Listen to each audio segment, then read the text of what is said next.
Every morning, when I sit down at my laptop, I think of our brothers and sisters in Ukraine and elsewhere who, through no fault of their own, find themselves in dire and often deadly circumstances.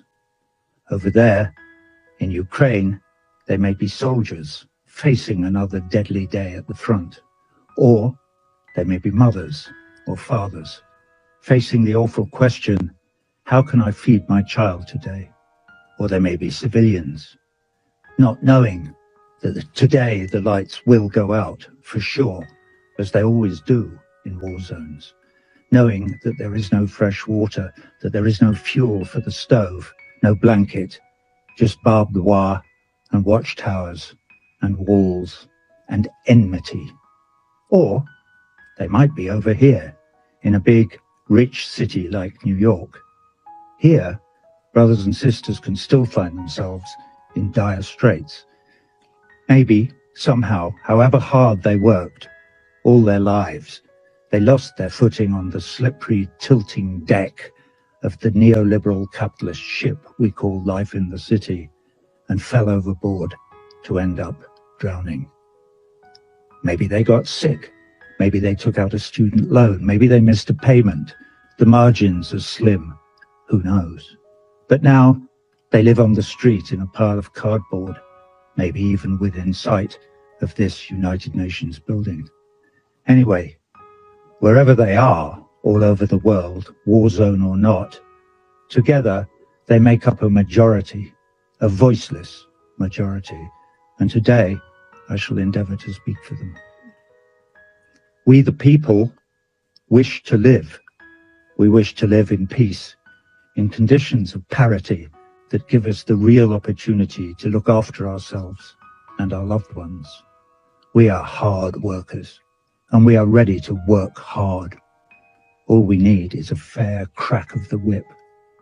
Maybe that's an unfortunate choice of idiom after 500 years of imperialism, colonialism, and slavery. Anyway, please help us. To help us, you may have to consider our predicament, and to do so, you may have to take your eye off the ball for a moment, to put your own goals momentarily to one side. What are your goals, by the way? And here maybe I direct my inquiries more to the 5 permanent members of this council. What are your goals? What is the pot of gold at the end of the rainbow? Bigger profits for war industries, more power globally, a bigger share of the global cake? Is Mother Earth a cake to be gobbled up? Does not a bigger share of the cake mean less for everyone else? The voiceless majority is concerned that your wars, yes, your wars, for these perpetual wars are not of our choosing, that your wars will destroy the planet that is our home. And along with every other living thing, we will be sacrificed on the altar of 2 things: profits from the war to line the pockets of the very, very few, and the hegemonic march of some empire or other towards unipolar world domination. That road leads only to disaster. Everyone on that road has a red button in their briefcase. And the further we go down that road, the closer the itchy fingers get to that red button, and the closer we all get to Armageddon.